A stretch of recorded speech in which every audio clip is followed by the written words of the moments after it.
Get all your bad takes out in 2024 along with my voice. Welcome to the Tuesday edition of GoJo Golic here. We got a banger coming up for you guys today as the college football playoff gets back up and running. It's time to get a little fiesta ready for tonight's events as we kick off what was the New Year's Six and now turns into New Year's Eve and New Year's Day. Taylor McGregor will join us from the sidelines at the Peach Bowl. ESPN sideline analyst will get us all ready to go as Texas gets set to take on ASU. Forks up, baby. And, of course, DIANNA RUSSINI going to stop by to tell us what the hell the Jets are going to be doing, where Mike Vrabel is going to be coaching next year. Lots to get to today. Let's start the show.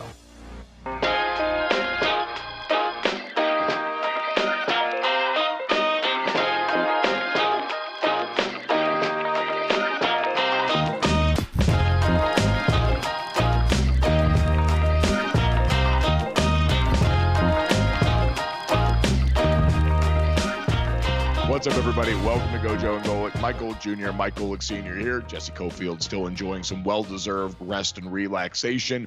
We got a great show for you guys. As always, make sure you download, subscribe, rate, and review us. Leave us a 5-star rating, and check us out live Monday through Friday, 8 to 10 a.m. Eastern on the DraftKings Network. Subscribe to the YouTube channel. Check us out there as always. Going to be a fun one, as I mentioned. Pumped to have Taylor McGregor stop by, one of my favorite people, a true rising star on the sidelines for college football at ESPN. Going to get us ready for the Peach Bowl there. And we haven't talked to our buddy DIANNA RUSSINI, senior NFL reporter over at The Athletic, NFL Insider, I should say. So we'll do a little bit of coaching carousel with her as we get ready for Week 18 in that league. And, Dad, we'll address the elephant in the room.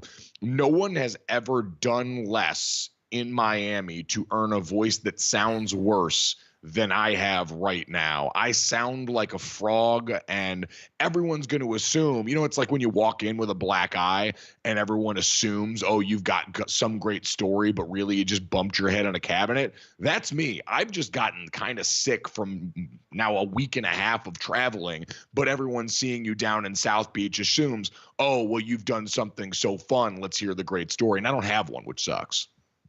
That does. So you either say you don't have one or you make up one. Because, you went from South Bend to Penn State to Boston to Miami. Yeah. And I don't think I left anything out. That was a lot of travel. You have New Year's Eve tonight, which you youngins are going to go out.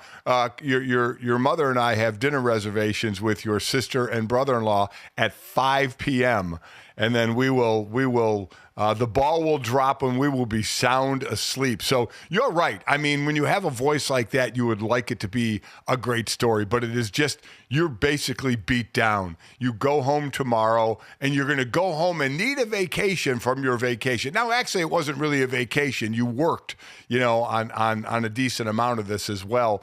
But yeah, to not, you either have to make up a great story or just flat out just throw yourself to the mercy of the court and say, I have no idea. This is just a travel horse throat. Yeah, I'm fighting for my life out here is where we're at, because we're in that middle ground. And Dan, I see plenty of people talk about it. Like you had mentioned, you and Mom going out for New Year's. We are on New Year's Eve day right now. We're getting ready, and everyone's going to start 2025 with their resolutions and however they want to approach this next year. And to be clear, PSA on that one. Don't shame people for doing resolutions. You can shame people for making a public spectacle of their resolutions and just using it for social media clout if you want. But if people are earnestly trying to use this as an arbitrary marker to make their life a little bit better, or at least try, there is so much valor and effort. So don't shame people for trying things here, even if they ultimately fail, even if it's doomed from the start. Everything we do is arbitrary. So using this as an arbitrary starting point to try and do better is fine. Because what this arbitrary starting point also does, Dad, and the limbo I'm in right now is between Christmas and New Year's, this 6-day stretch, I have treated my body like a landfill. I am fat. I am sweaty. My voice sounds terrible. And that probably is par for the course for the majority of the country, because we've been sitting around eating holiday food for God knows how long. People have been subsisting on leftovers. So it's a real struggle to the finish line for a year that was a lot of fun, but it is certainly kicking my ass on the way out. And it's kind of easy to say you're going to treat your body better when around holiday time, really from Thanksgiving on, everybody treats their body like a landfill. And then it's like, oh, I'm going to straighten up starting in the new year. Yeah, because you just were the worst you possibly could be from Thanksgiving on. And a couple of things. First, I've never been a big fan of New Year's Eve going out and partying. It reminds me of when I was young and in college, and nothing started in college until like 11 or 11:30. And as you get older, you look back and you're like, how dumb is that? How you just sit around and pregame until 11 or 11:30 and then go out till like 3 or 4 and just abuse your body when you could just go out at like 8 and be home by midnight. But no, just like New Year's Eve, you go out late because the ball drops at midnight and then you party on into the night. And then the other thing about the resolution, now, I don't know how true this is because we have, people just say things, but I heard this on TV, supposedly nationally. Do you know what the date where everybody dismisses their New Year's resolution, goes off their New Year's resolution? It's got to be like January 17th. It's January 17th. That's supposedly the day where people go off, fall off the wagon, so to speak, and are done with whatever New Year's resolution you had. It lasts for 17 days and then it's over. Yeah, you know what? It's the best laid plans. And I get it. I mean, if you buy into the idea that it takes 3 weeks to build a habit or whatever the arbitrary numbers that people ascribe to that stuff are, it makes a lot of sense. But, like you said, even if that ends up being the case, especially for those of you that go to the gym, there's a lot of people I see there that are always giving grief to the New Year people that show up at the gym and it's crowded there and all that stuff. Give them a little leeway, man. If they're coming in there earnestly, don't be a jerk about it. You're not cool because you work out all the time and someone who's new to that is struggling. So be kind to people in 2025, especially if they look and sound like me right now, because I'm not my best self. So hope you have a happy new year. We will get to some New Year's resolutions for some of the teams in the college football playoff that are getting ready to try and continue to advance on as we look not only into 2024 and 25, but 25 and beyond for them. We'll get to that in a little bit, but Dad, let's look back quickly at what we had in Monday Night Football last night. Not a game with a ton of meaning. As we know, there were no playoff implications for this outside of the fact that now, on the off chance, should there be a tie next week between the Detroit Lions and the Minnesota Vikings, that tie would now leave the Detroit Lions with the 1 seed, as opposed to if they had lost, the Minnesota Vikings would have been the 1 seed with that tie. But there was talk about would the Lions rest starters going into this game, and Dan Campbell and company said nay, said he thought about it, said that was something he weighed heavily, but ultimately decided they were going to, as he put it, do the right thing, which is is, Dad, not surprising. This Lions team that got a 40-34 win in a shootout, which appears to be how they're going to have to win games from now on, they at least go into every game, and this decision is sort of proof of that. The way the players responded, the way you heard Jared Goff talk about this, with maybe the clearest identity as a team in the NFL. They understand who they are and how they do business so innately that it allows them to go out in a game like this and perform knowing the margins are slim. So that was kind of my takeaway from it, Dad. Kirby in the back end has 2 picks in this game and continues, Kirby Joseph, to be an absolute maven taking away the football. They end up knocking Brock Purdy out of the game at the end of this. It sounds like it's a nerve issue and not a UCL issue like the injury in the playoffs 2 years ago. And so that's going to be a big story for them. But Dad, for me, the Lions are going to have to win their games like this now. The defense is too beat up to stop some of the better offenses they're going to see in the postseason. And so they're going to need Jared Goff, Jamison Williams, Amon-Ra St. Brown, Jahmyr Gibbs to all continue to be able to put up 30, 40 points a game. First off, Kirby Joseph said, I feel like we came in here last year and they beat us. They played in the NFC title game last year. And Kirby Joseph said, I feel like we came in here last year and they beat us. So I still had that chip on my shoulder from last year. Like they say in the media, this game didn't really mean much, but this game meant a lot. That's from Kirby Joseph. Again, as you mentioned, he had 2 interceptions. He has 9 on the year, leads the league, having a hell of a year for a secondary and a back 7 that has been struggling for Detroit. And Dan Campbell did play most of it, played his starters in this game. So did San Francisco. I mean, Purdy started, Debo, George Kittle. I mean, everybody's obviously talks about Kelsey and Brock Bowers, the new flavor of the NFL tight end. But man, don't forget about George Kittle and what he does. He's still the best overall tight end in the league as far as I'm concerned, because he can catch as well as any of the tight ends in the league, and he's the best blocking tight end in the league. So he is still the overall man as far as I'm concerned. But listen, it's Detroit, it's Minnesota, and it's Baltimore. That we talk about what knowing your identity, as you said. And the identity for those 3 teams is you're going to have to outscore your opponent probably in the 30s because your defense gives up big plays. Minnesota's defense, while they're the blitziest team there is under Brian Flores, they give up yards, they give up big plays in the past. Baltimore's done it all year. I know they've gotten some players back, but when those players were healthy earlier in their season, they were giving up big yardage and big plays. So they give up plays. I do think we forget they have looked a lot better against bad competition as of late in that regard. Exactly. Right? And Detroit is just decimated on defense, and they're giving up a lot of points to a San Francisco team that's not good this year, but still has some weapons. And they put up 34 in this game. I think had 2 100-yard receivers. Yeah, Ricky Pearsall, who really coming on strong after the horrific, unfortunate situation of him getting shot before the season after an appearance, and George Kittle are both over 100 yards. So those 3 teams, you usually talk about a defense keeps you in games.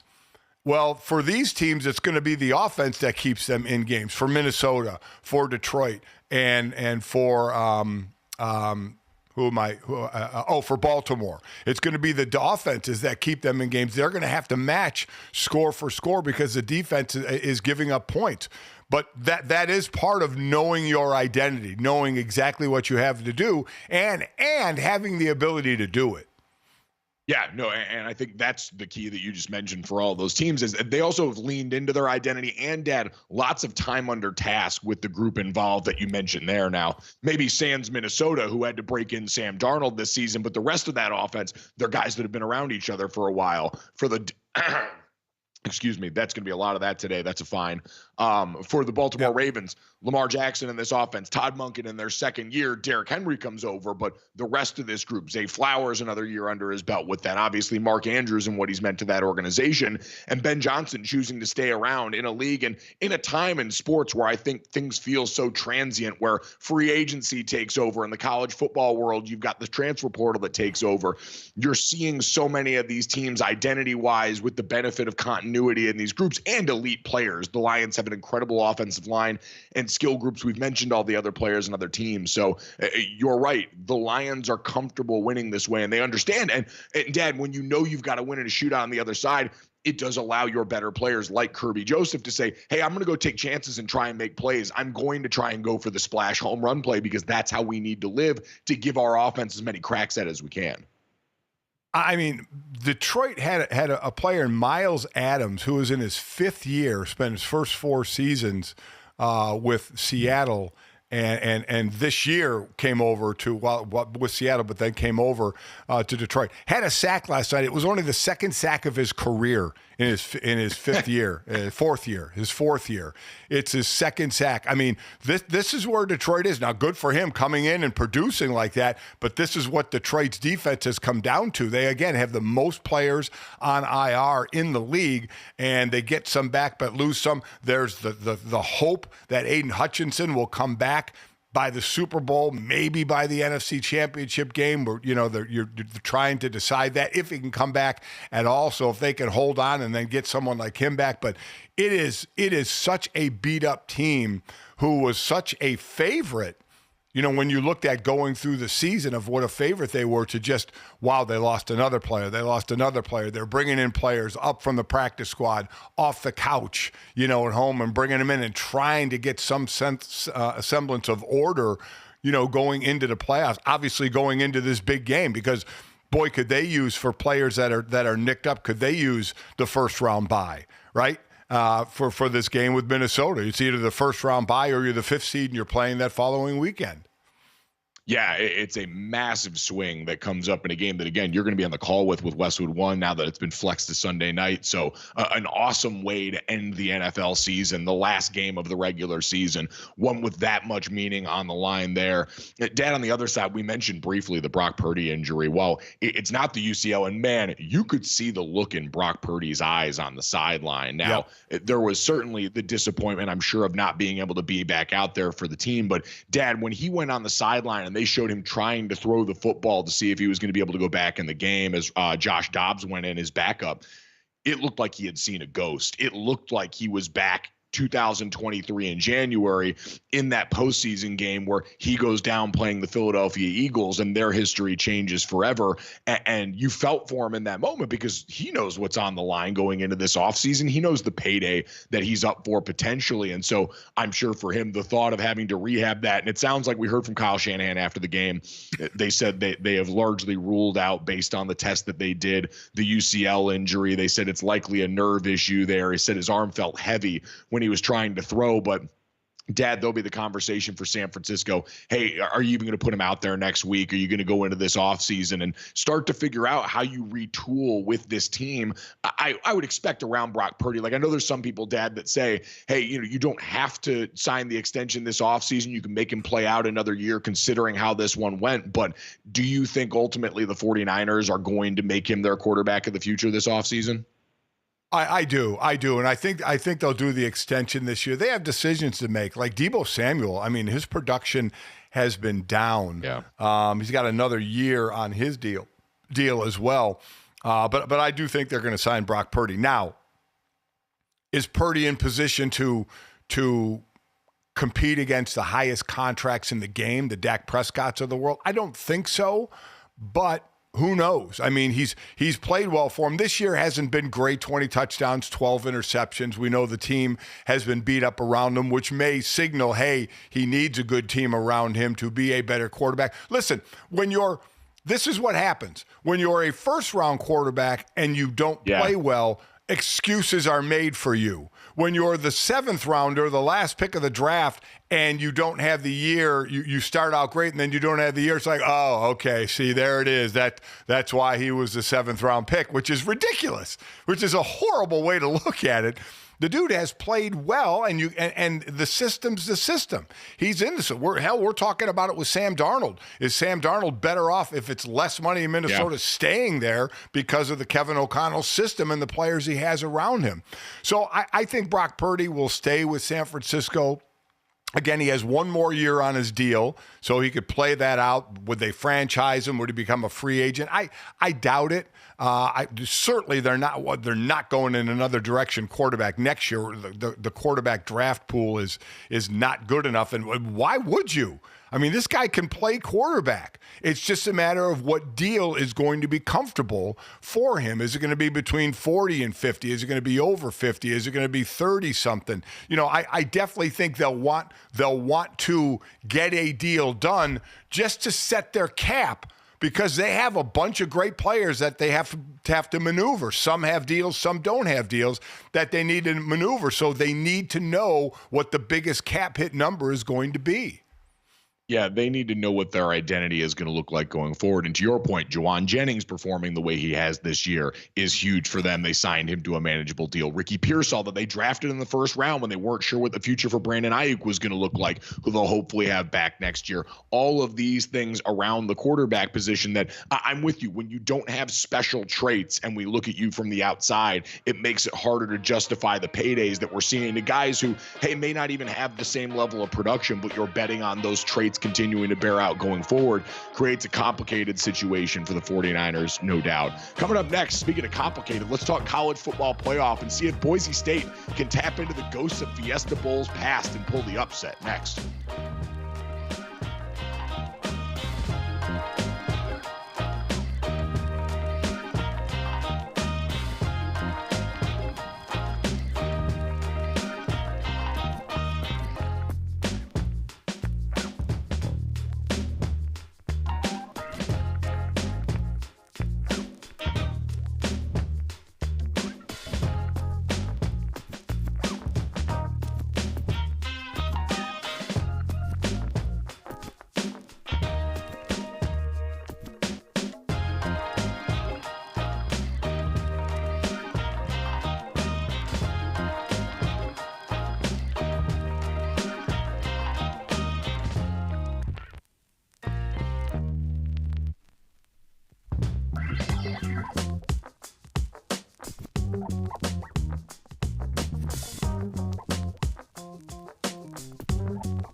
All right, welcome back to GoJo Golic. Coming up in about 15 minutes here, DIANNA RUSSINI, senior NFL insider over at The Athletic, going to join us to go around the coaching carousel. I am fascinated, Dad, to hear what the holidays for the RUSSINI family are like at this point. Diana's got 2 little boys running around. She's doing the whole, I mean, she is a working mom to the highest order, because you know the insider game is insane and never stops. So I'm curious how that meshes with trying to have a functioning holiday season around that house. Well, that's where Santa helps out, right? Santa takes care of the gifts for the kids that are running around to give her more time to work. That's why Santa is such a great person. Yeah, shout out to the big guy, man, holding it down year after year. You know what, Santa, I did not realize one of our foremost representatives of large excellence, a man putting it on the line Yeah. every year for a community of I didn't God, why has it taken me this long to realize that Santa Claus, clearly an offensive lineman and clearly one of the original architects of large excellence? That's shame on me, Dad. And truly an offensive lineman, because obviously you could talk large excellence on the D line as well because it's larger players. But I would put him as an O lineman because every year he has to eat to gain weight, right? He's not fat all year round. He's got to eat to gain weight, and you were the king of that in college. And we hear that from most O linemen because most O linemen, when they're done playing, they drop weight the quickest because they have to manufacture their weight so much with fuel and eating to stay big. Players aren't naturally that big, and they usually drop 30, 40 pounds the first year they're done playing. That's Santa. Santa drops the weight and then needs to bulk back up for flying season. Yeah, no. So wow, you know what? Shame on me. Shout out to Santa, man. Appreciate you holding it down. We'll get into the O-line Mastermind Summit next year with Lane Johnson and Duke Manyweather and those guys so he can instruct us on some of the oldest forms of protection known to mankind. But Dad, speaking of large excellence, I was really just over the moon yesterday seeing Boise State put out images of their jerseys for the Fiesta Bowl, a throwback combination in honor of, obviously that team's rich history with some great postseason updates. But they posted one of their offensive linemen belly hanging out and all of that. And it made me wonder if I had thought about this game all wrong because, Dad, as we look at it, the college football playoffs quarterfinal round is getting set to go in the next couple of days here. And we get one game as a little treat tonight on New Year's Eve, and that is the Vrabel Fiesta Bowl featuring Boise State and Penn State. Now, as of right now, it's an 11-point line on the DraftKings Sportsbook in favor of Penn State. This is a game where, a lot like the SMU game that you and I were at in Happy Valley, Dad, Penn State is the more talented of these two teams.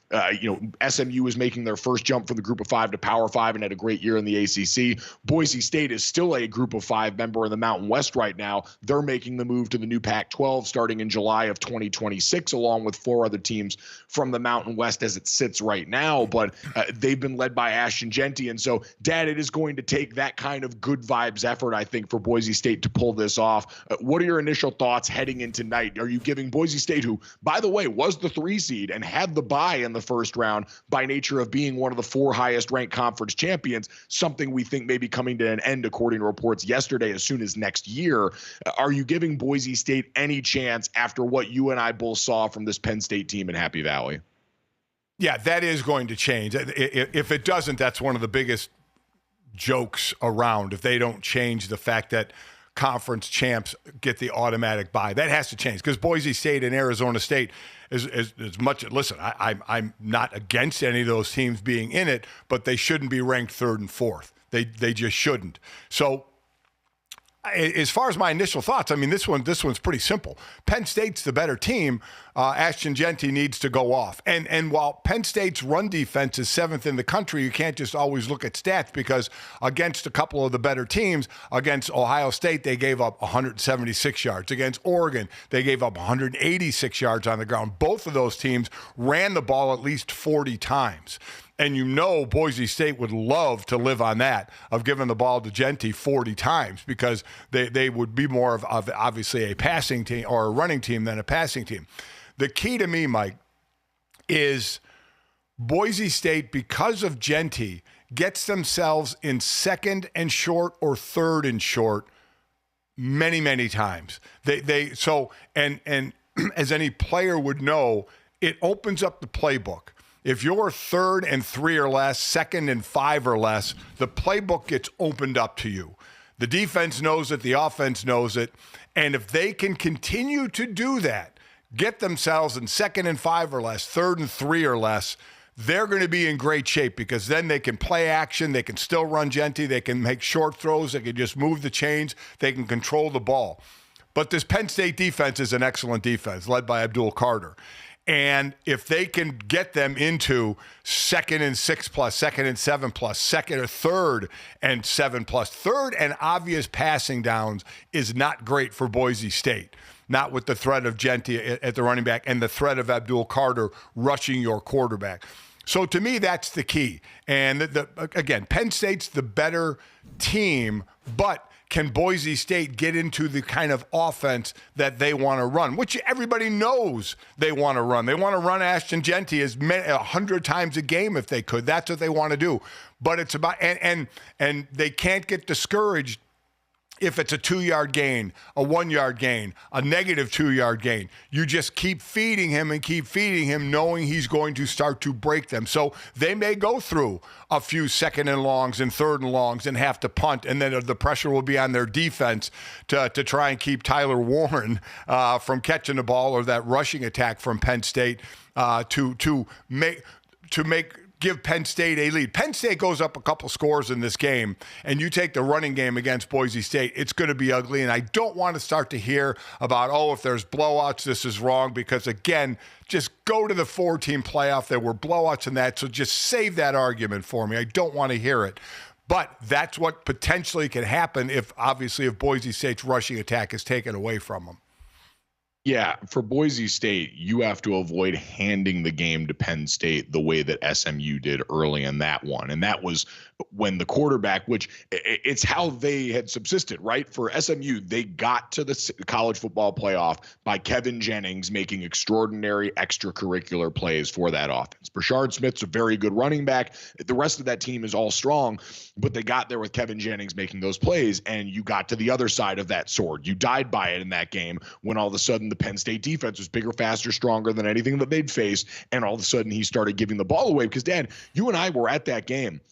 The Penn State offense did not look great when that game was in the balance. No. Their defense just kept handing it to them on a silver platter. Right. But that defensive front for SMU was able to sack Drew Aller 3 times in that game, get behind the line of scrimmage and disrupt them. And don't look now, they were 3rd in the country in sacks. Boise State's defensive front was 2nd. They had 50 sacks this year. And so this is a group that can operate with the same game script, which is they're going to need their defensive line to go there and muck up the game plan against Penn State on the other side. Because, again, Drew Aller, the stats have looked better this year. Still not a really competent downfield passer at this point in his career against upper-level competition. They're going to subsist on Allen and Singletary dominating in the run game, being an extension in the short passing game. Drew Aller's legs in there as well. But if you can disrupt them as Boise State's defense on that side on the defensive front, the way SMU just showed you is still possible, even in a home game in Happy Valley for the college football playoff last week. Then on the other side, you've just got to avoid turning the ball over. And Maddox Madsen's a good quarterback, but they're not going to ask him to make nearly the same amount of plays that Kevin Jennings was going to be asked to make for SMU in that game for them to win it. So it is, Dad, going to be, hey, Ashton Jeanty, can you do the special thing we saw you do against Oregon earlier in this season? This blew me away for Ashton Jeanty in terms of just how productive he's been this season. He averaged 134.7 yards per game on the ground in his 3 worst games of the season.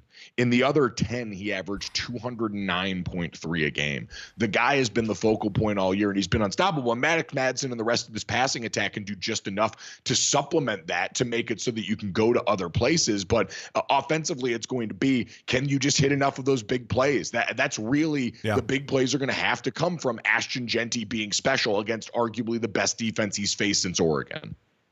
Yeah, that's obviously the game plan. The game plan for Boise State is not a difficult game plan to understand what you're trying to do. It's basically, hey, defense, stop, Ashton Jeanty. And if you can do that, you got a great shot of winning. Pressure is going to be on the Boise defense, but you're right. The Penn State offense did not look great. I mean, when you get a couple of pick sixes, that certainly helps your offense because you have the lead. This Boise defense, if you want to go back and look at it, now it was week 2. They lost to Oregon 37-34, and they did hold Oregon to 352 yards, just over 100 yards rushing and just over 240 yards passing. And you mentioned this defense doesn't get talked about enough for Boise, and they have to stop Tyler Warren, because when you and I were doing the pregame, we brought up the fact going into that SMU game, Tyler Warren had 88 receptions. The top 4 receivers for Penn State combined had 89 receptions. So it is a Tyler Warren-led offense. Don't gotta get fooled by that SMU game, because the offense didn't have to produce as much because the defense was busy producing. But This Boise defense, we know what you're going to get out of the offense, or at least they're going to try to get out of the offense. Can this defense stand up to what is not a powerful offense? So I definitely give Boise State a chance in this game. This is not a high-flying Penn State offense.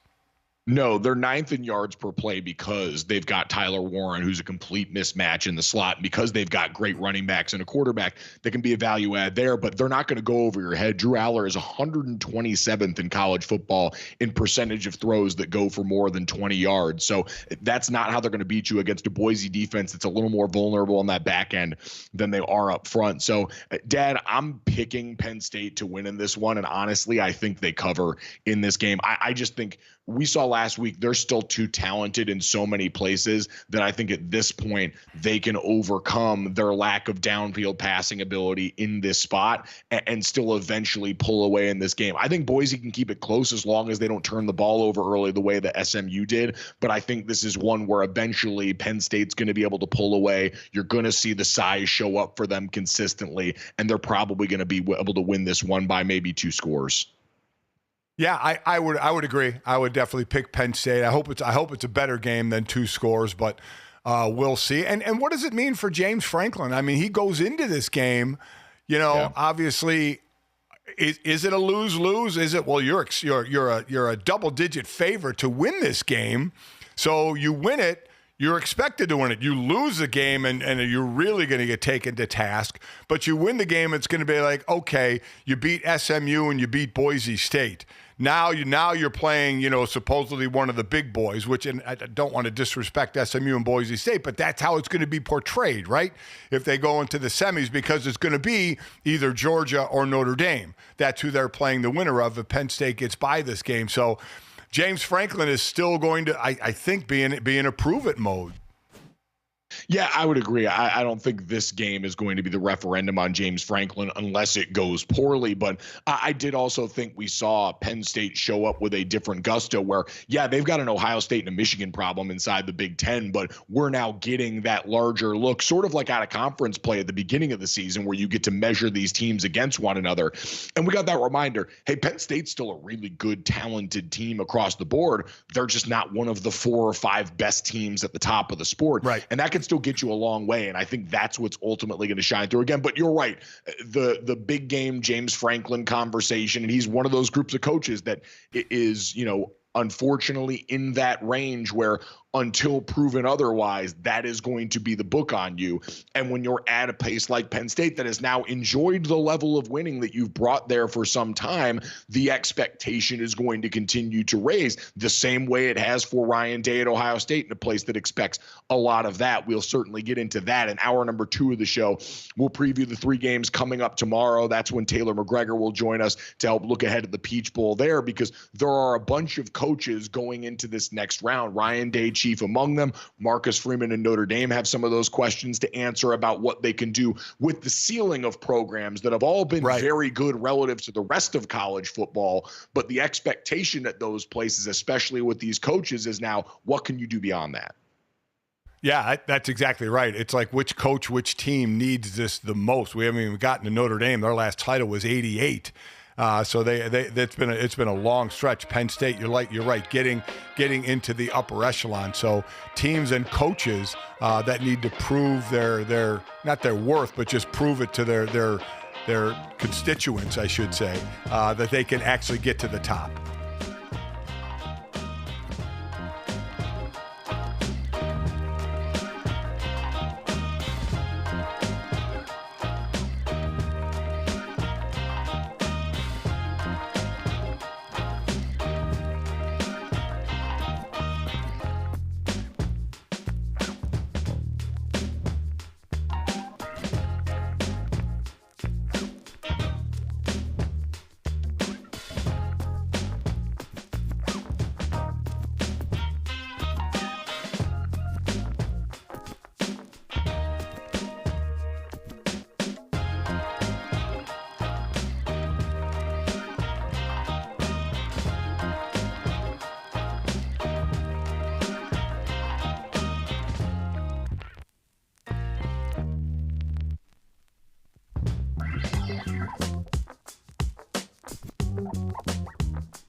Welcome back to GoJo and Golic. Mike Golic Jr., Mike Golic Sr. here, fighting for my life vocally coming off a long holiday season. So we are going to enlist some help here, not only to make us better and smarter, but to also maybe save me from myself. As DIANNA RUSSINI is kind enough to join us, senior NFL insider over at The Athletic, the co-host of the Scoop City podcast that you guys can check out for all your latest NFL news. DIANNA, I'm sorry you have to see me in this form going into the new year. How are you, friend? I'm great. You sound horrible, but mentally and emotionally, I'm horrible. I have no idea what day of the week it is right now. I don't know the date. All these games on essentially every day of the week is throwing me off. On top of the holidays, the family. And then in my house, as you know, I got the two little guys. We don't have daycare. So it's almost like it's like COVID. I don't know how parents did it. So all those people out there trying to figure it all out, balance work with the kids and life. Props to you. And for those that are sick, I'm sorry. I hear a lot of stuff is going around these days. So Mike, I hope you feel better here. Yeah, he wishes he had a great story on why he lost his voice, but it's just travel. There's no great story behind it outside of, and tonight being New Year's Eve, I'd imagine, DIANNA, you have some monster New Year's Eve party plans, right? Oh, Mike, you know me so well. We go back so many years, and I'm just such a party girl. Unfortunately, the girl you used to know had amazing New Year's Eve plans. I actually had a girlfriend who texted me the other day and was like, hey, you want to come in the city and grab drinks? And I just sent her a picture back of my 3-year-old biting my 2-year-old's arm and was like, probably not going to be able to make it. Like 8:30 bedtime. And the thing is, you get to a point, and Mike, I think you probably get this, where you're actually okay with an 8:30 bedtime. It actually excites me to think that I'm going to try to drink a lot of water tonight. I'm going to try to go to bed, and I'm going to probably get to the gym at like 5:30 tomorrow. And that's amazing to me.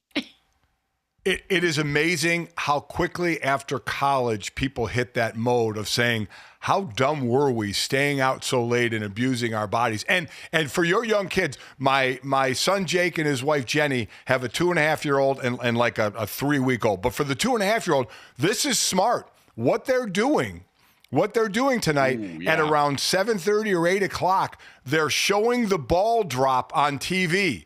Like you can find a tape of it anywhere, and acting like it's the new year for the little one, and then they're all going to bed. I mean, how smart is that? I am stealing that because we're in a phase right now where we think it's Christmas every day still. So they wake up every day looking for presents, and we're like, it's over. We're getting excited for the new year. Santa went home. He's not here anymore. No more dinosaurs or T-Rexes and dragons, whatever the heck we bought. And by the way, that's another thing that we can talk about it in another time, but figuring out a way to spread out the gifts because they're already sick of them. Like we got them so many cool things, and it's what, 4 or 5 days after Christmas, is it? I don't even know. And they're bored. It's unbelievable. But I'm going to use that New Year's Eve tip. So I appreciate that. I always come on the show and I leave being a better parent, I think. we think, I mean, all of my siblings and I are alive. We made it. We seem like functioning members of society. So shout out to mom and dad on that one. It's fairly good advice at this point. But DIANNA, all the things you just mentioned, juggling, it always makes me interested because the insider game that you were a part of is a nonstop thrill ride. You guys are always so plugged in and hammering the phones. And so juggling that during the holiday season has to be such a unique challenge here. Like, do you ever end up texting coaches by accident, like a list of Christmas items that you're supposed to send to your husband about what you guys are getting ready to go? Mike, I wish it was that nice. I wish it was that basic of a mistake. I do the most ridiculous things. And thankfully, so many people around the league, first of all, have children themselves, but it's almost like they understand and they've accepted that I'm a bit of a tornado. So they're going to get weird text messages from me. They're going to get calls at weird hours of the night. Unintentionally. And as you guys know, kids are drawn to phones. And just because my phone's a little bit more important than, let's say, my husband's, it doesn't mean that they avoid it. So yeah, I've definitely had stories where my kids are picking up the phone and texting people when they shouldn't. Players too. I had my son definitely sent something to a very, very talented running back in football. And it wasn't anything crazy. It was just like a bunch of weird emojis. But then to have to explain it, it's like, hey, sorry, I didn't mean to send you the skeleton face. I'm not like wishing ill on you. So yeah, it's hard.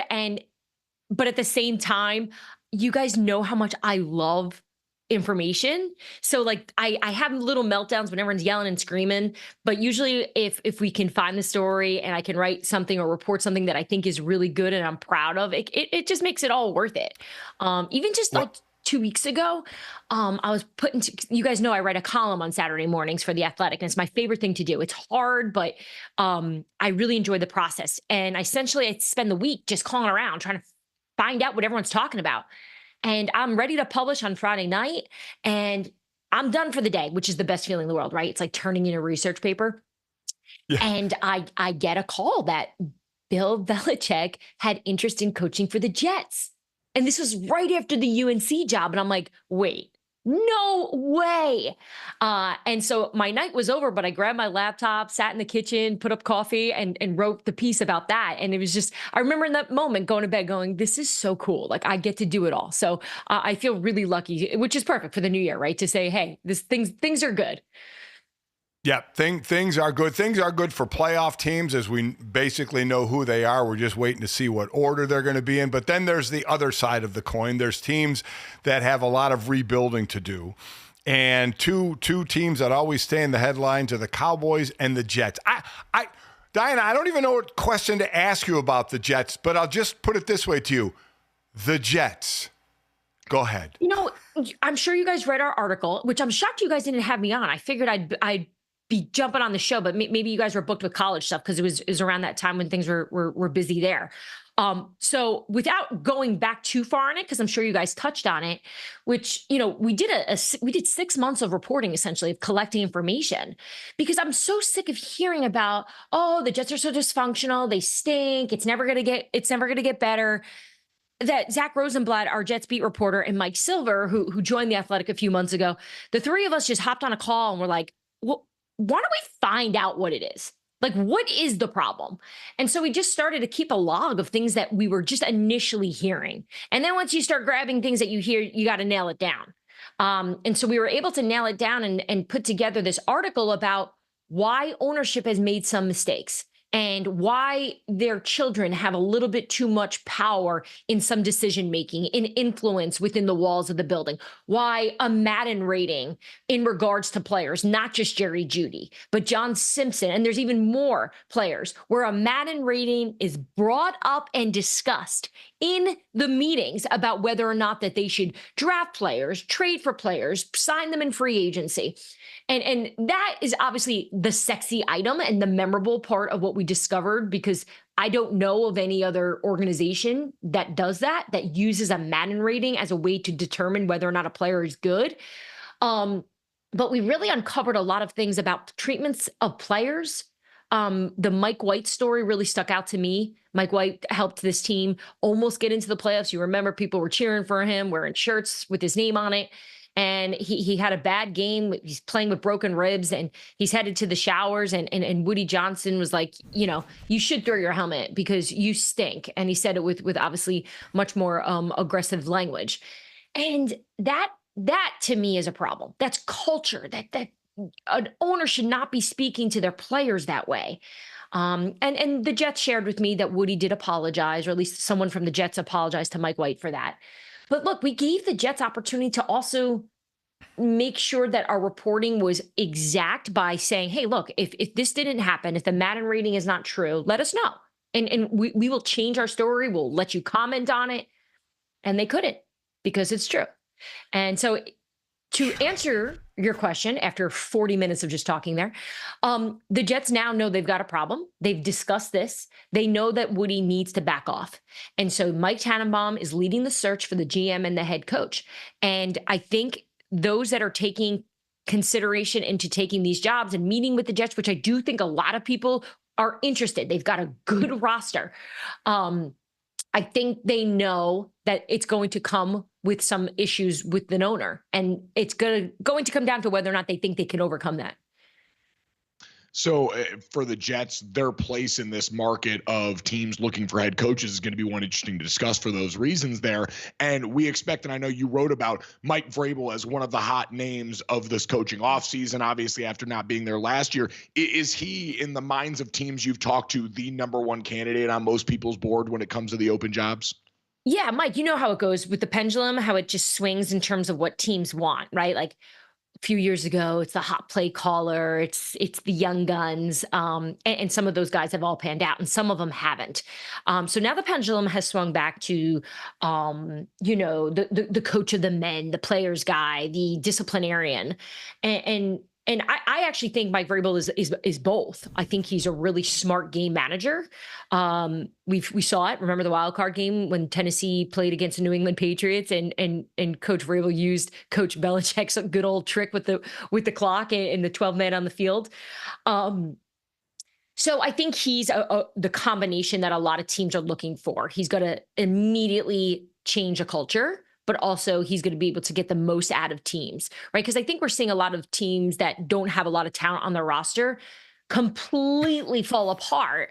And I don't necessarily believe every owner believes every year that they should win the Super Bowl, but they got to be able to go out there and compete at a high level. And if you look back at the Tennessee Titans and you look at that roster, one thing I think we could all probably agree, Mike Vrabel always got the most out of his team. And they always beat the good teams, right? They beat Kansas City. They beat the Buffalo Bills. They beat the Cincinnati Bengals. They did it. So I do think that there's general managers and owners who see that and want that in their building. I think the New York Jets are a team that's smart, that knows that that's what they need. And so they're going to try to meet with him. The New Orleans Saints, the Chicago Bears, essentially every opening is going to probably try to have a meeting with him over the next week because he just finished his time with the Cleveland Browns. So now he legally can interview with these teams. That's why that was a big story yesterday, because most thought that those interviews couldn't start to next week. So now Mike Vrabel has a step ahead of everybody at this point. He's a week ahead of anyone else that's interested in interviewing for these jobs, and teams are going to probably be pretty aggressive in reaching out to him.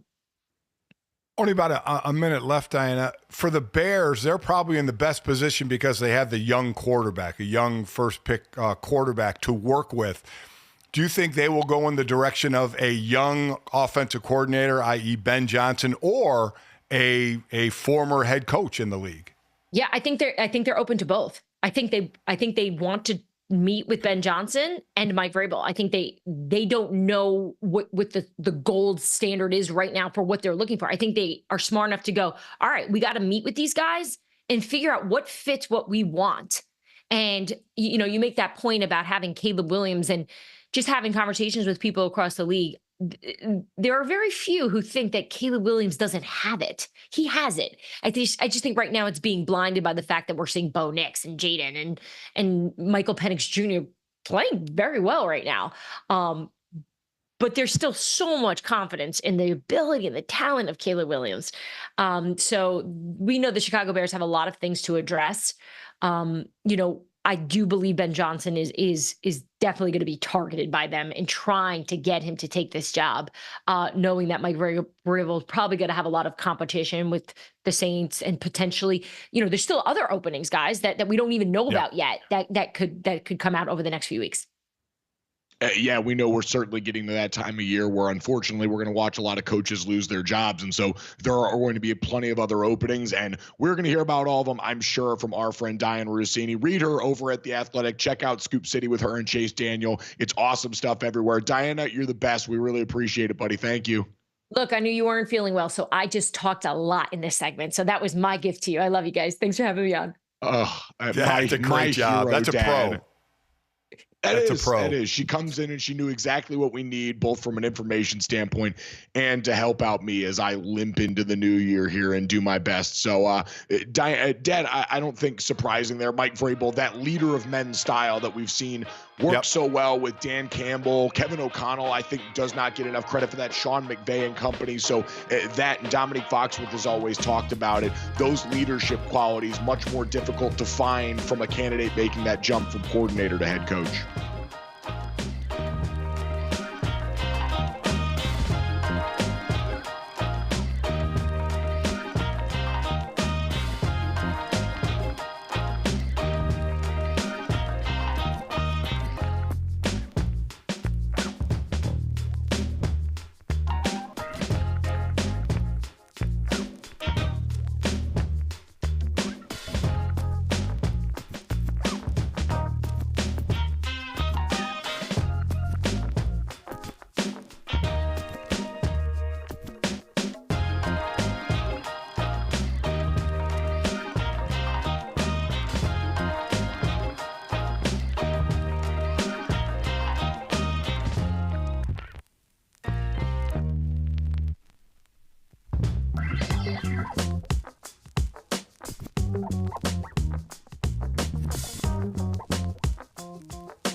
All right, as we wrap up 2024, let's thank the 2024 All Moneymaker team in the NFL. These are guys who won DraftKings Sportsbook customers the most money in this calendar year. Quarterback, Joe Burrow. Are you kidding me? Him and Jamar Chase, who's on the list as well. The best quarterback wide receiver tandem in the league. 2 running backs, Saquon Barkley and Derrick Henry. Probably the 2 best off-season pickups. Saquon Barkley looking to break Eric Dickerson's record this weekend if he gets 101 yards. That's if he plays. You have Alan Lazard, wide receiver number 2, David Njoku, a tight end for the Browns, the Denver Broncos defense, and the kicker Harrison Butker of the Kansas City Chiefs. Let's check out which college football teams are going to help you win some bets in 2025. That's coming up next.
All right, hour number 2 as we roll along here at GoJo and Golic. Mike Golic Jr., Mike Golic Sr. wishing all of you guys a happy and healthy New Year's Eve as we all get set to launch into a new year that's going to include plenty of football, Dad. In about a half hour, Taylor McGregor is going to join us as she is going to be on the call on the sidelines, joining Joe Tessitore, Jesse Palmer, and Katie George for the Peach Bowl matchup of Arizona State and Texas. We'll get to that one, but we're going to take a look at all of the games that are coming up tomorrow and the start of the new year for the college football playoff quarterfinals.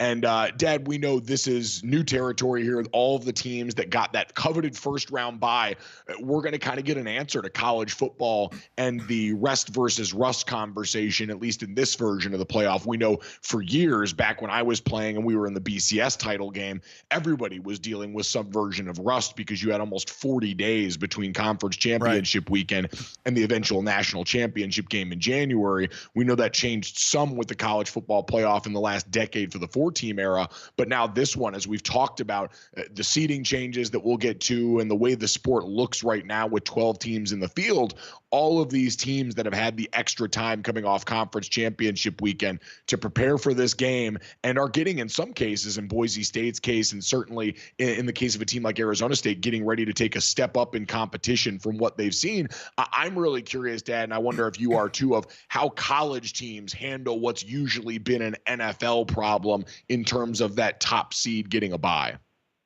Well, I think you know as well as I do that athletes live on an itinerary and live on the consistency of the way they go about their business. And the less you change, the better off you are. So even though it's more like an NFL model, quite honestly, a Division II model, which has playoffs, it's stay in your structured preparation. Don't change your week of preparation. Now, because you're already different, right? And you're playing midweek. There's one game tonight on Tuesday night and 3 games on Wednesday. So instead of a week, you're going like a week and a half between games. So that's already a little bit different. And this is, in the NFL, it happens, but in college, it happens even more. You want to keep your players active, doing something together. They call it forced fun. You want to be together, whether it's meetings, whether it's an activity. You want to keep the schedule as close to the same as you possibly can to make it seem like it's a normal work week, even though it's not. Because you're right, it was way different when you guys went to the title game. You had it was 41 days, and Notre Dame was not used to that much of a layoff. Alabama, Nick Saban, they had been in the playoffs and they kind of knew what to do, where you guys are kind of just figuring it out. You have a coach in Brian Kelly asking other coaches, what are you doing in that time frame? That's a lot of time to fill for a very meaningful game. That's why I will say, and while I said before this is sort of an NFL structure, really what you talked about there, playing on a midweek, having a sort of indeterminate amount of time there and figuring out how to use it creatively actually is something that most coaches that have been through bowl season have experience with. Because, Dad, for the other bowl games, you get those 15 practices in the lead up to whatever bowl it is. And each coach has to figure out, given the time frame that they have before their game, when they're going to let guys go home, when they're going to structure those practices versus just having workouts. And so college football coaches do actually have a fair amount of experience in the postseason of working with a different schedule to try and figure out how they're going to manage their players' time in the lead up to that. Now, this is a much more important game than those games, no disrespect to the Pop-Tarts Bowl and others, but and obviously you want it to mimic more of your normal week-to-week schedule, but at the very least, players and coaches alike do have some experience with getting creative with that sort of scheduling. Yeah, so I listen, I agree, and each coach, depending on how much they've been in the postseason, whether it's a bowl game or whether it's in the playoffs, has their way of doing business. Let me throw one more big picture thought at you before we break down the games. We know they've already talked about it. We know that the conference champs are probably not going to have an automatic bye anymore, which is the right thing to do. But also, remember in the 4-team playoffs, there were only 3 bowl games involved, right? Because you had 2 semifinal games and then the national championship game. There were 3 bowl games involved. Now there's more because there's more rounds. What do you think about giving the teams with a bye a home game as well? So you have 5, 6, 7, 8 with a home game in the first round, and then in the second round, the teams that not only get a bye, now they get a home game as well. So you have the first 2 rounds as home games, and then you have the last 3 games, just like you did in the 4-team playoff, used around the bowl games. I'm just, you wonder because the teams that had the bye, they got the bye, which is good, but man, a home game like 5, 6, 7, and 8 had is pretty damn cool. I would agree to that. I think that's a money problem. These bowl games and the people that run them have made a lot of money off their role in the sport for a while and feel themselves pretty important. And so I don't know if they will let that happen. But, Dad, in an ideal world for me, yes, we would just get more games on college campuses like that have that kind of value where we hunt for that all the time. True home and homes between great teams early in the out-of-conference schedule of the season. That would be pie in the sky for me. So, yes, I would love that. I think that would be a great great reward for these teams that are already getting that extra week to prepare, but I'm sure in some ways looked longingly at the scenes that we saw last week and got to see two in person of just how special that was. And that kind of reward is a good segue to talk about this Rose Bowl matchup that we've got coming up here. Oregon and Ohio State, a rematch of a game that we saw early in the season from two teams that had met a couple years prior as out-of-conference foes and now met as conference opponents for the first time with conference realignment. And it was a barn burner out in Eugene. Oregon gets a 32-31 win. We have those images of Will Howard at the end of that game trying to drive Ohio State for the win and ultimately taking off, sliding, and running out of time there before they could get another playoff here now. And Dad, I think this is an interesting matchup because Oregon is the 1 seed. We've talked about them not necessarily being rewarded with their path because now in the second round, they face arguably the most talented and dangerous team in the sport, Dad. Ohio State, I think, rattled a lot of people with the way that they dismantled Tennessee in that opening round win. After the humiliation they suffered against Michigan, Will Howard, Jeremiah Smith, Travion Henderson in this backfield came out and rubbed the SEC's nose in it on their home turf. And so Ohio State right now a 2.5-point favorite in this game on neutral field against the 1 seed in the tournament. So, Dad, do you think they can go and reverse the result that we saw earlier this season? What they did to Tennessee was impressive enough, as you said, to make them a 2-point favorite. And boy, going back to that game, you talked about the end of it. Will Howard, in week 6, Will Howard, it was a 3rd and 20. And he gained 12 yards and slid and the clock ran out. But that was off of a completion to Emeka Egbuka, 26-yard completion that put them in closer field goal range. But there was an offensive pass interference call on Jeremiah Smith, the incredible freshman, that moved the ball back that then led to Will Howard scramble and slide as time ran out and everybody was kind of pulling their hair out. They were close to field goal range to try and win that game. Do I think they could do it? Yes, they definitely have the talent to do it. I think, you can correct me if you think differently, I think the best unit on the field is the Ohio State defensive line. I think that's the best unit on the field, which is a great matchup against this Oregon offense, obviously led by Dylan Gabriel and what he can do. But I would be stunned if it wasn't a high 20s or 30s points a game again, right? But I do think the best unit on the field is the Ohio State defensive line.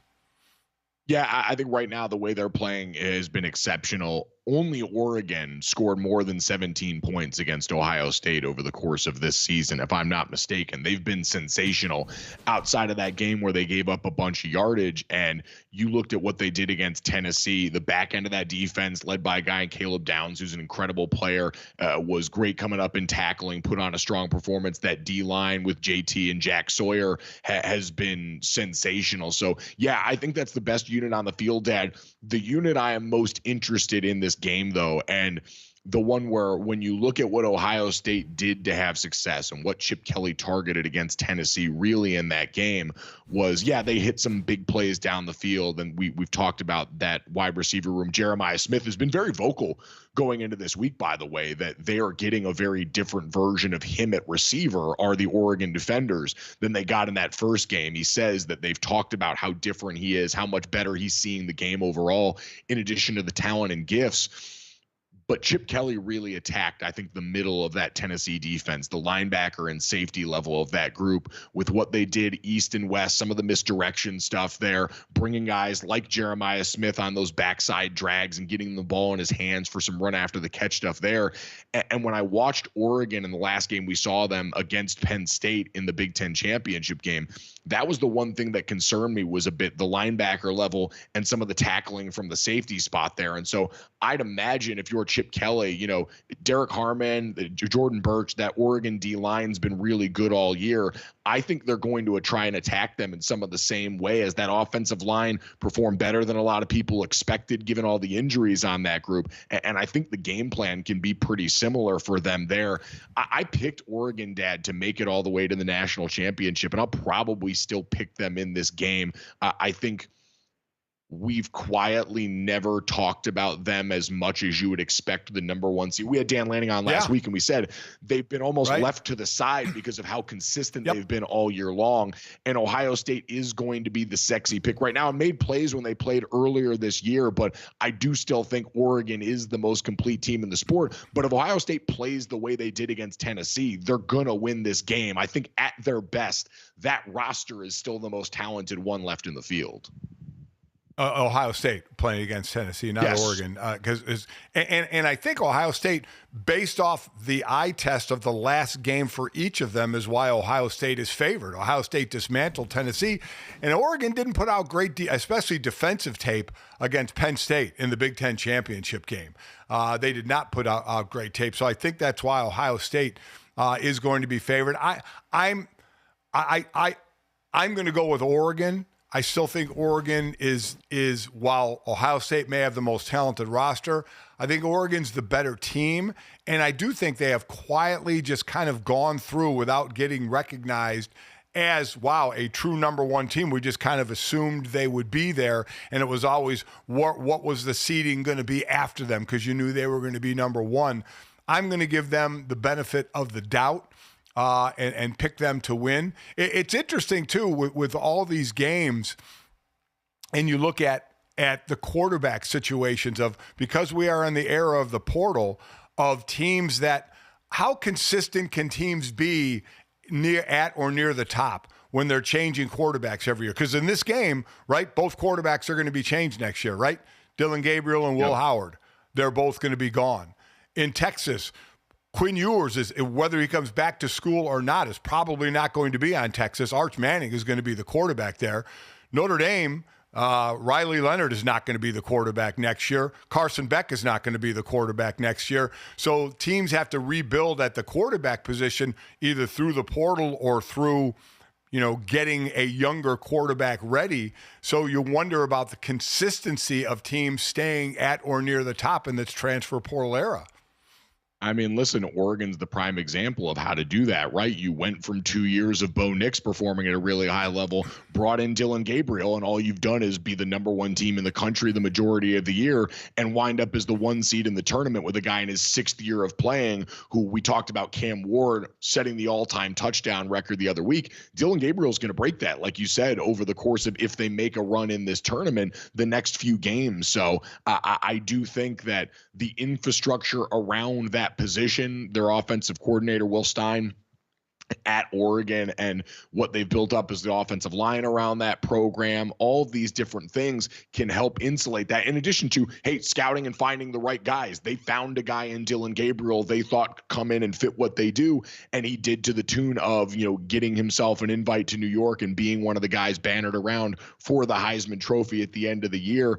Oregon's offense has faced 3 teams in Bill Connolly's SP Plus top 15 on defense, and they have scored 32 or more points each time against those defenses. So they tend to be at their best when their best is required. I can't wait to see the hype video that they put out. That's all I know. Dan Lanning and company do a phenomenal job of finding their ways to motivate guys. And I'd imagine, while they might be a little upset that their goal or their reward for being the 1 seed was, you get to play Ohio State now, if anyone is going to use being the underdog as the 1 seed as a weapon, it is going to be Dan Lanning's bunch out there in Eugene. Coming up next, oh boy, let's take a look and hit close to home and look at Notre Dame's matchup against Georgia in the Sugar Bowl next on GoJo and Golic.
let's get the stats here. 8 pounds, 2 ounces.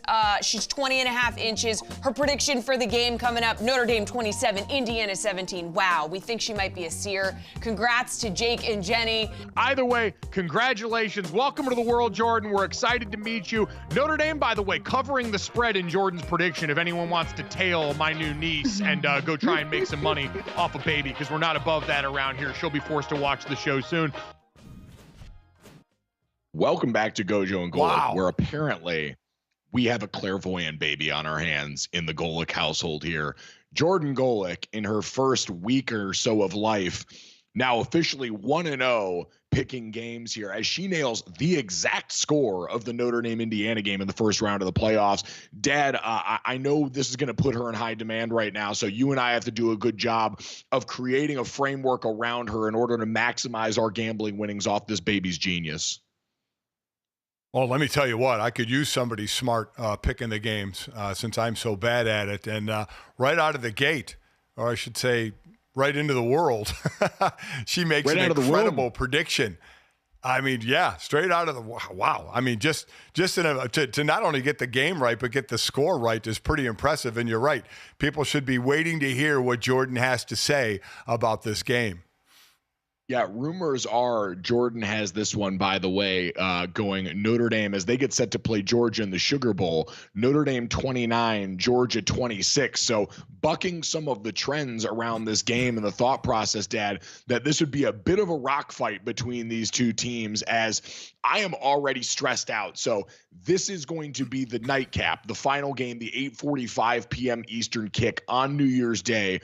Notre Dame against Georgia in the Sugar Bowl down in Louisiana. And coming off the first round, Dad, Georgia was on the bye, so they were sitting there waiting. Carson Beck, as we know, going to elect to have surgery on that elbow, declared for the NFL draft. So he is not going to be with Georgia for the duration of this playoff run, let alone this game against Notre Dame. And so Gunnar Stockton, who took over for Carson Beck in the second half of that SEC championship win against Texas, getting his start now for the Georgia Bulldogs. They've had the extra time for him to prepare for this game coming up. But Dad, with the combination of a young quarterback getting a start at this stage against Al Golden's defense, and on the other side, a Notre Dame offense led by Riley Leonard and company and Jeremiah Love at running back that's made great strides, but still isn't a dynamic unit overall. The over-under line in this game being at 46 right now, or 46.5 in that range, was a place where I was looking at the under in this one. So Jordan predicting the over if you're going to continue to tail my niece and try and make some money off that. But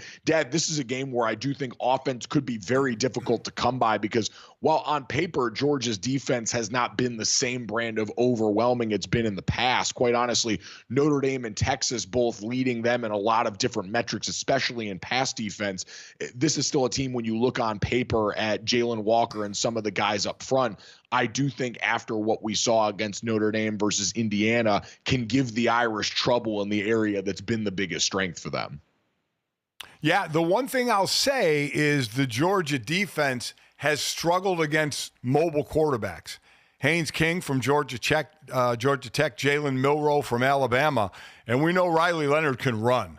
Now, Notre Dame is now – in the Indiana game, they got the 98-yarder from Love early on. Yeah. But Notre Dame kind of wears on you, and then all of a sudden they have 200 yards, some rushing.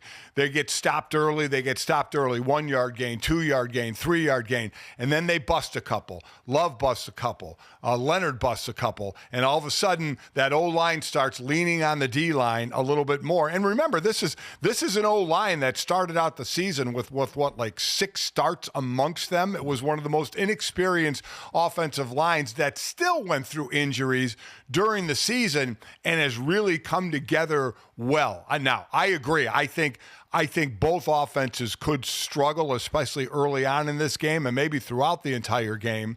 But I do think that a Notre Dame advantage is the running ability of Riley Leonard, because that has hurt Georgia's defense in the past. So I see that as a big-time plus. Jeremiah Love, plus, is just an incredible running back. The question to me, because – listen, as a former Notre Dame player and student, I hope the question never gets answered. But what does Riley Leonard and the passing offense look like if they're behind? because they never really had to face that when they've been on their winning streak. They've basically beaten everybody except Louisville by double digits.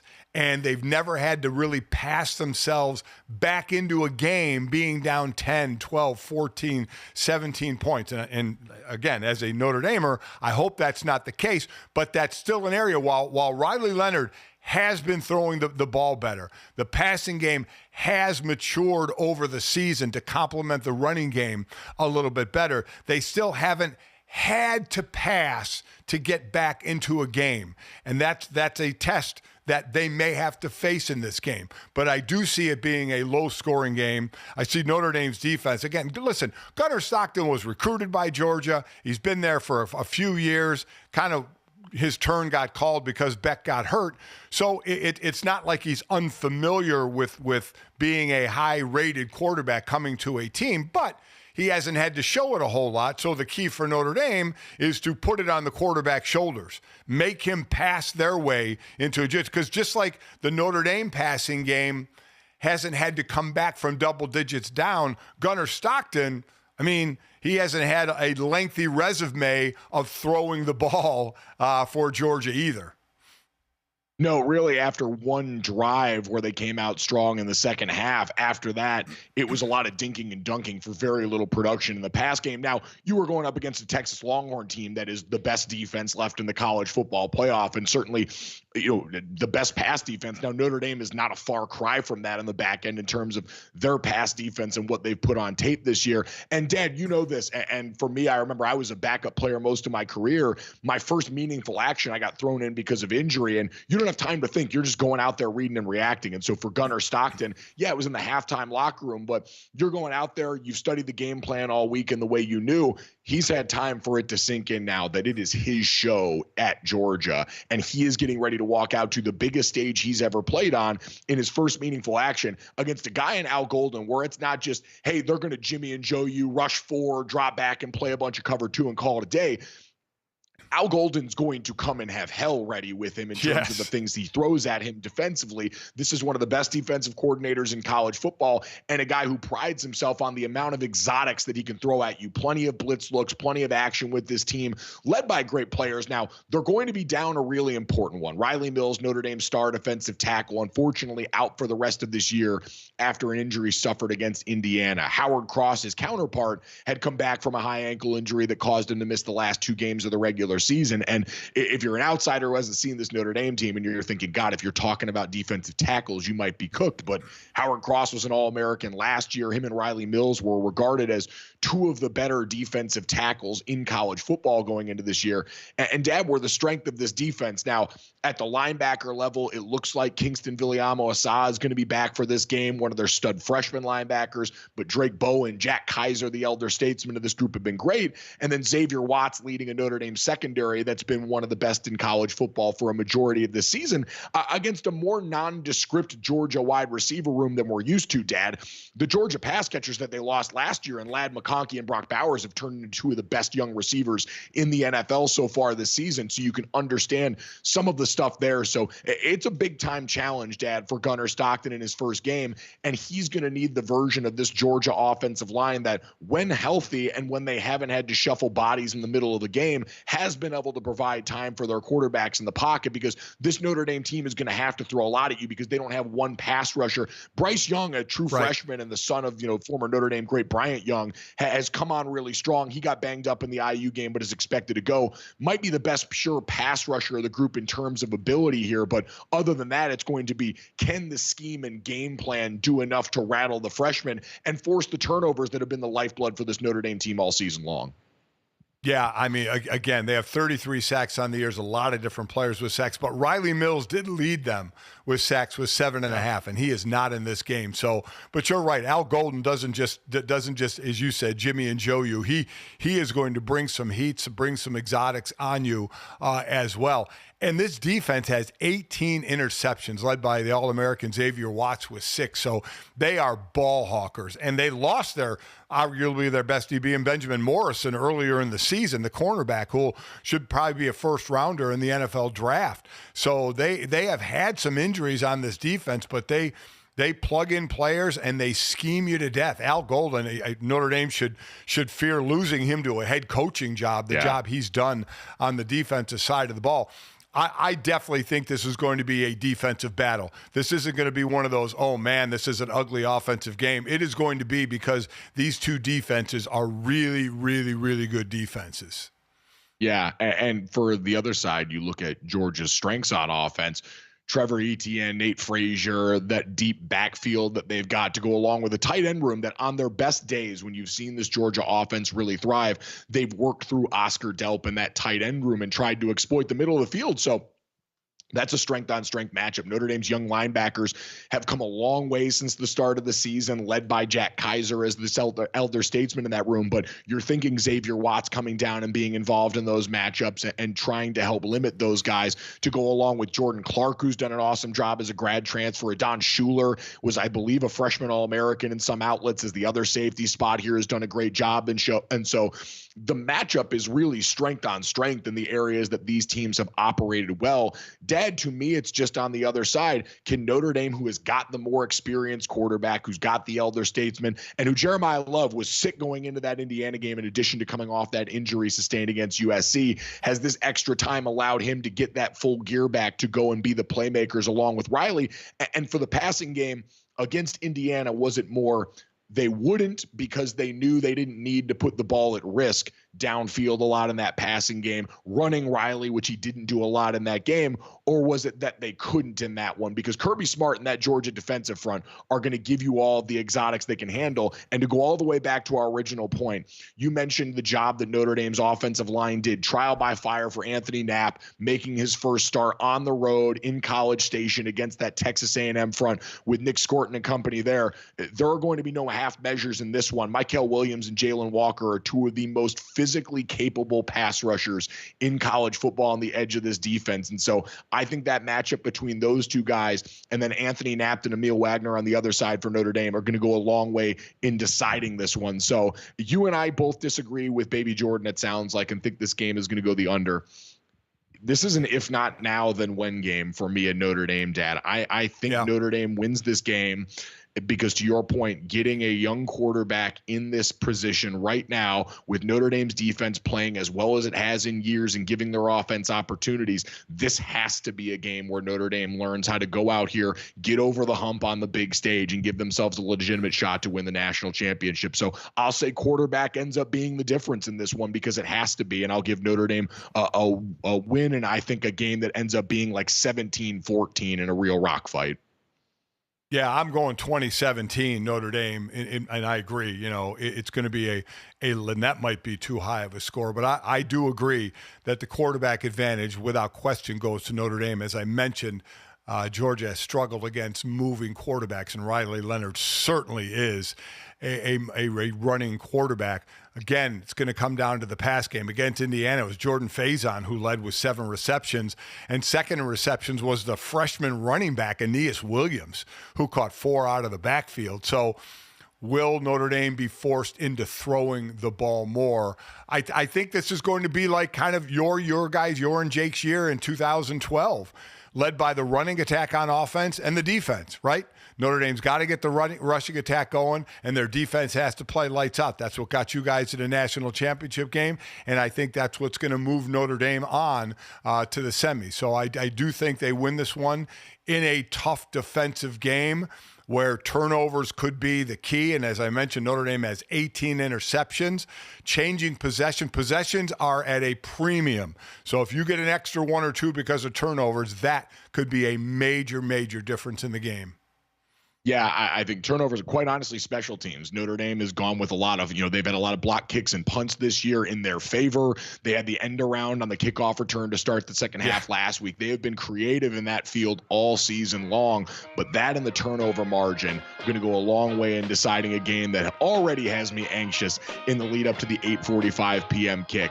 Coming up next, we know at least one of our family members here at the DraftKings Network extra excited about this one. Arizona State set to take on Texas. Taylor McGregor joins us next to break it down.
All right, welcome back to GoJo and Golic. Mike Golic Jr., Mike Golic Sr., taking you guys through a preview of all of the college football playoff quarterfinal matchups that we've got going on New Year's Eve and New Year's Day. We've gotten you through the rest, and so now it's time to get to one of our favorites and one of my favorite people in the industry going to help us break this one down here as we are looking ahead to the Peach Bowl here. Arizona State and Texas set to square off on New Year's Day, and to help us out with that great crew on this game here, Joe Tessitore, Jesse Palmer, Katie George, but one of my personal favorites here, Taylor McGregor, kind enough to join us now, ESPN sideline reporter, and absolute superstar in the making here. Swag, what's going on, buddy? How you doing? Oh, it's so good to see you guys. This is so much fun. I watch you guys from afar, and it's just a joy to be on with both of you. I've worked with both of you. I obviously did a full season with Golic Jr. and then Golic Sr. We worked on one game together. It was the coldest game of my entire career. So luckily much warmer here in Atlanta, which is nice. I was going to say, you don't have to worry about the weather like the first round. People had to worry about the weather. No worries this round, right? Yeah, thank goodness. And controlled environment indoors is always nice, especially when picking out my wardrobe. The things that matter, okay? Yes, exactly. This is the real important stuff that people don't realize. And Taylor, in this game, for anyone that really has gone back into the vault, won't have to worry about dunking things in mayonnaise, part of the crew that set off the entire bowl revolution we've seen of edibles there. So I'd imagine the Peach Bowl going to be a little bit more tame, Taylor, as you've had some banger games this season. You were just coming off a great Alamo Bowl game that featured BYU and Colorado and a lot of emotions captured there. But as you've been getting ready for the game this week here, Arizona State coming off the bye, getting set to face a Texas team that we know on defense is so talented here. I want to start on the Arizona State side here. As you guys have met with and talked with this team, what is the mindset of Kenny Dillingham and this squad heading into a matchup against a blue blood like Texas? It's David versus Goliath. That's the way that Kenny Dillingham put it. It's sort of, there's a Texas team that a lot of people believe can win the national championship. And then there's an Arizona State team that they believe people are saying they're the worst team in the college football playoff. And so, it's kind of this blue blood, as you mentioned, in Texas, and then this team in Arizona State that some people forgot that they even had a college football team. So the mindset for them is nobody believes in us, and that's okay. We believe in ourselves, and we're ready to go out there and prove to the world that Arizona State is legit. And I think that mindset, because I agree with you, may be led by a guy that even though I think he was fifth in the Heisman's, had over 1,500 rushing yards, 19 rushing touchdowns. Do people not know enough about Cam Skattebo? I mean, what a player, what a little tank running back, what a story he is. He's amazing. And you probably saw his quote about nobody's been able to stop me. And I asked him about it. And he kind of said what I mentioned just moments ago. Nobody else believes in me, so I have to believe in myself. And the reality is, when you look at the numbers he's put up this season, no one has been able to stop him. Every team has game planned for Cam Skattebo to try to slow him down. No one's been able to do it up to this point. Now, granted, it's a Texas defense that is one of the best in the entire country. It's the best defensive line that they will have faced all year. But to his point, he has to have confidence in himself because nobody else seems to at this point. Yeah, and then we know the injury to Jordan Tyson in that wide receiver room heading into the Big 12 championship game certainly puts even more weight on his shoulders here. And Taylor, you mentioned that David versus Goliath from the philosophical approach to this game. How did they handle the bye and the preparation and the lead up to this, being one of the teams that got to sit back on last weekend and get a little bit more time to prepare for a team like Texas? So one of the storylines that I don't think is being talked about enough, but I think is really interesting, is Steve Sarkisian, the head coach at Texas, and Marcus Arroyo, the offensive coordinator at Arizona State, come from the same coaching tree. And so Arizona State has told me that they believe they have seen about 90% of Texas offense all year long, going back to spring ball through fall camp when they practice against each other throughout the season. And so they feel like they know this Texas offense really, really well. And so for them, it's a matter of making, getting big stops, stopping the run, which is something that Clemson and Texas A&M were unable to do against this Texas team. And then for them on offense, they really need to get Cam Skattebo going. And then I think, as you mentioned, in the absence of Jordan Tyson, figuring out who is going to step up in the receiver room. And I think it's going to be a little bit by committee, but they're going to have to get creative and get somebody going so that they don't become one-dimensional. And, you look at Texas's first-round game, 38-24 over Clemson. They gave up a decent amount of points to Clemson. Was Clemson more known for defense than the offense? So take us into that Arizona State offense attacking this Texas defense that did give up points against Clemson.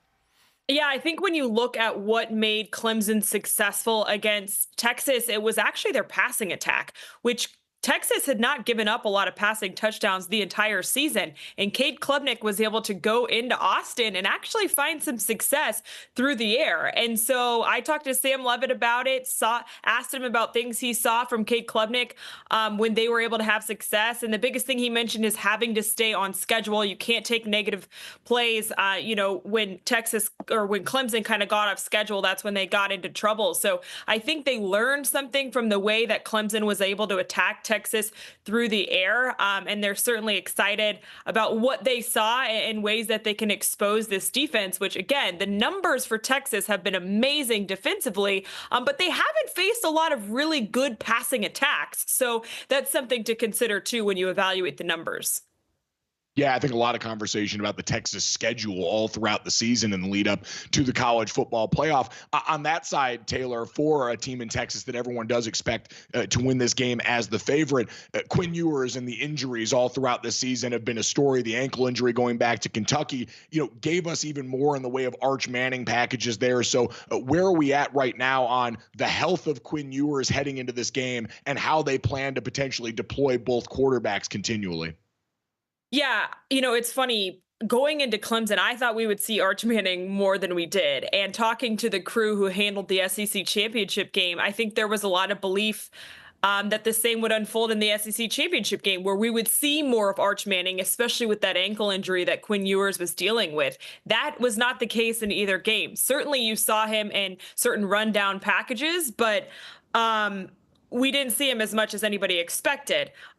So I would assume it's probably going to be the same in this Arizona State game, where you see certain packages created for Arch Manning, and that's when he comes in, especially considering that back to the ankle injury with Quinn Ewers, he's as healthy as he's been in recent weeks. Before the Clemson game, he had told us he wasn't even going to wear the ankle brace. He did decide to end up wearing it in that game, but I don't think it was really a factor. I think that ankle's feeling really well. He's had an extra week, 10 days to prepare for this game and kind of heal up. So I don't think that ankle injury will play any sort of factor.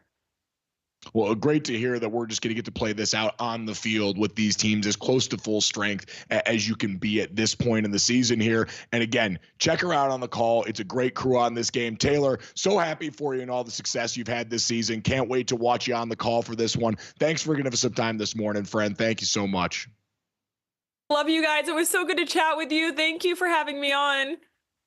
It's nice Absolutely. to say we don't have to say stay warm. Yes, exactly. No, Taylor going to be very warm and taken care of on that sideline there in a game that, Dad, is what feels like David versus Goliath, especially the way these programs have been positioned. But Taylor's right. This Texas team was not tested as often as we thought. And you look at what Arizona State was able to do against an Iowa State defense in the Big 12 championship that had been one of the best pass defenses in the country in the Big 12 for a lot of that season. And even without their best receiving option, go and move it there. It's going to run through Cam Skattebo to start. That's going to be their best opportunity. Texas turns it over at the highest rate of any team in the college football playoff. But ultimately, I just think the way Texas was able to dominate on the ground, even in the first round of the playoffs, and physically on defense, what they can do with that secondary leading the charge, I think Texas does win this game and move on. Forks, unfortunately, down in this case.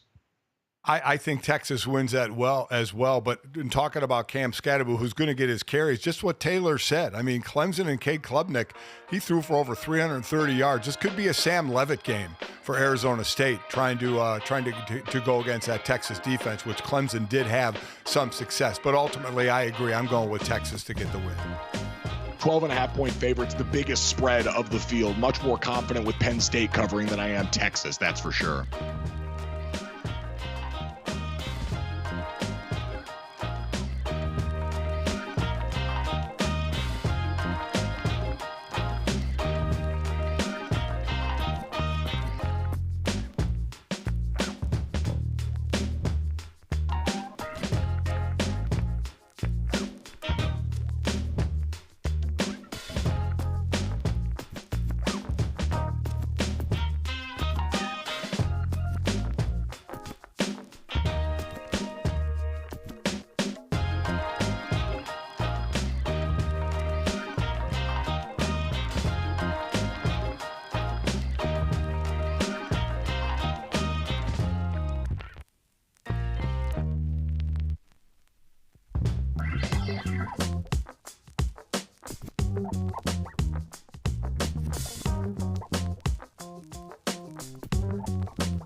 All right, time to finish off the show the way we always do. This, that, and the third. 3 quick stories to send you into the rest of the day and the new year. Make sure you download, subscribe, rate, and review us. Leave us a 5-star rating and check us out live Monday through Friday, 8 to 10 a.m. Eastern here on the DraftKings Network. Subscribe to our YouTube channel in the new year. We appreciate the almost 2,000 of you that have so far. We want to keep adding to that, giving you great stuff. All of our interviews from the live shows that we have every day, individual coaching interviews that you can check out, all of the clips and more available when you head to GoJo and Golic on YouTube and hit subscribe there.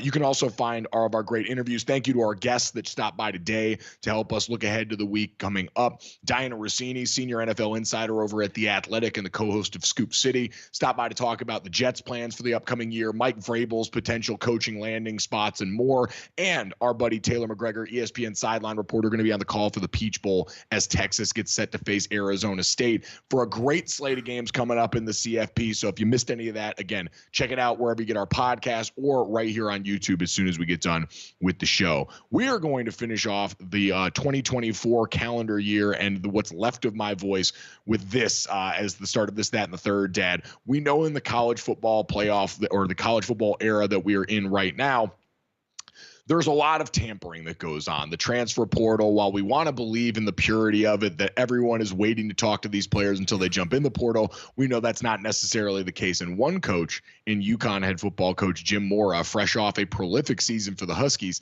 sent out this tweet yesterday as a shot to other coaches that might be trying to poach his players. He said, "A simple note to the schools and coaches that have blatantly broken the NCAA rules by tampering with our players in the last 24 hours. We do know who you are. We will pursue all avenues to hold you accountable. We're excited that we've built a program where coaches have to cheat to beat us, and we will protect that program. Think hard before you tamper with our players. Hashtag just getting started." Dad, apparently Jim Mora has rewatched and taken as of late, because this is dripping with the I will find you and I will kill you venom of a man trying to go and track down his stolen daughter. So what'd you make of this? We've obviously seen plenty of coaches upset about this before. Pat Narduzzi at Pitt, notorious for banging the table for people coming after his players, but I don't know how much success Jim is going to have going down this avenue that others I'm sure have been upset about before. Now, first and foremost, he has turned that program around. UConn football wasn't forget being an afterthought. They weren't even a thought. There was thought that football program would go away. So, I mean, they were nothing, and he has brought them back. I will absolutely positively give him that. But yes, it is the Liam Neeson taken tough talk here that kind of makes me kind of smirk a little bit. Listen, illegal things are going to be done all the time, and that's what he's talking about. Hey, we know it, and if something happens to these teams that he's hoping does. But the line that got me, we are excited that we've built a program where coaches have to cheat to beat us. Jim, I hate to tell you, they're not trying to take your players to beat you. They're taking their players to get better. I mean, you've gotten better, but you're not at that level yet where they're taking your players to beat you. Now, again, I love his bravado for the program. The program has turned around, but boy, oh boy, he's certainly feeling his oats there. That's for sure. And you know what? At the end of the day, UConn fans should love it. He's defending his program to the hilt. Absolutely. This is great branding for their program, coming off a banner season, coming off of a run now where he's got them back into being a team that people are going to have to reckon with more than they previously had. So I don't mind it from that standpoint there. Unfortunately, we've seen, Dad, especially, and he tagged the NCAA in this, that is an organization right now that has very little teeth in the way of making anything related to tampering or the rules offenses involved with the transfer portal actually work right now. So unfortunately, it's one of those things that sounds good right now, but in terms of actionable items on the other side of this, even in a day and age where we know this is a constantly changing process, I don't think he's going to have much good time trying to find solutions for that. So A for effort. Awesome quote, but ultimately execution probably going to be lacking on that front here. Let's get to that instead, Dad, and talk about LeBron James here, who is always known for some interesting quotes, specifically the ones given on our show when he joined us as a great part of 2024 that you can catch back in our interviews if you want to look back on the year that was around here. But he was asked about his longevity and the idea of playing to 40 as he turned 40 years old yesterday, and here's what he had to say about it. To be honest, if I really wanted to, I should probably play this game at a high level for about another weird that I might say it, but how about another 5 to 7 years if I wanted to? But I'm not going to do that. That is going to be some more meme-worthy commentary courtesy of LeBron James here. The things that you could do, but probably aren't going to do coming up. And Dad, at this point, I wouldn't doubt the guy. Now, it would have to be in a markedly different form. And you're certainly old enough. I'm old enough to remember the Wizards era, Michael Jordan, and how fleeting it can look at that point when a player who, listen, so much of LeBron James' game is from the neck up, but the hallmark has also been physical dominance for him. And we've seen already this season the valleys, as the peaks and valleys continue to come for a player of his age, have been lower than ever before when they have come, as this team has weathered some early storms. But I would certainly not doubt his ability, the way he handles himself physically, to play much longer than anyone at a high level that we've ever seen. I mean, he's already doing that, right? At his age, doing things that other players at his age haven't done. And again, I would not doubt he could go a couple of more years. 5 to 7, to say he could go 5 to 7 and not, it's like, what would the 2016 Golden State Warriors do against one of the Bulls teams that won six championships? It's like everybody will have an opinion, but you'll never get an answer. You'll never know because it won't happen. He's not going to play 5 to 7 more years. So, you can say, I think I could play at a high level for 5 to 7 more years, but you even say it's not going to happen. So, but I mean, given what this guy has done, I do think he could go a couple of more if he wanted to at a really good level. 5 to 7 would be really asking a whole lot. But again, we'll never know. Because he, as quickly as he said I could go 5 to 7, he quickly said I'm not going to. So, yeah, no, I guess we'll never know is the ultimate dismount for LeBron James there. But you're right. I mean, God, we had the tweet from years ago that said LeBron's turning 30 or 35 now. This bleepery won't last for much longer. And lo and behold, the bleepery continues to last here. He called his shot and got to play with his son. So every time people have doubted what he's capable of in terms of career longevity and effectiveness, that dude smashed through it. So I believe you, LeBron, as your personal friend here on the show. Dad, let's finish off with the third here. It is New Year's Eve as we're recording this right now. Thank you to everyone who has spent time in 2024 with us. We kind of said this before Christmas, but it's been a fun year, our second year doing this show again right now. So as you get ready for a 5 o'clock dinner and I get ready to try and figure out how I'm going to survive the Miami club scene here, are you and Mom doing New Year's resolutions? Have you ever been a big resolution guy? What do you have on that front? I think New Year's resolutions are resolutions you could make at any point during the year. Mostly it's about your body, right? And your effort, your workout ability. Isn't that what normally, isn't this when the gyms, and I agree with you, don't bang on a person that you've never seen in your gym coming in and trying, okay? At least they're trying. Now, how long it lasts, who knows? But this is when gyms have their best deals. This is when they're most crowded in January before it starts to wear away. So it's usually a self-help or a self-improvement type of resolution that lasts or sometimes don't last. But it could be the same resolution you make June 1st as opposed to January 1st, right? But like I said, I think coming off Thanksgiving right into the holidays where we all just feel like crap because of how much we've eaten and how much we've gone out or how much we've traveled, that our bodies are just beat down and we're like, God, I got to get it together. It's just like if you went on a 2-week vacation in the middle of the year and you came back and you said, God, I got to get my bleep together. It's kind of the same thing. And then it's just however long you can last. So whatever your resolution is, I hope it lasts for the entire year. Boy, it felt like you were talking directly to me, speaking of someone who needs to get their bleep together physically and beyond at the start of the new year here. I'm going to invest in some throat lozenges here. I already booked a doctor's appointment for the new year, so take care of yourself in that regard too. Stay safe tonight. Enjoy the time with your friends, family, whoever you do. Enjoy the football coming up tonight and tomorrow. We will be back with you guys again on Thursday this week, a little break on New Year's Day. We love you. Download, subscribe, rate, and review, and enjoy New Year's Eve. Thanks, everybody. We'll talk to you on Thursday.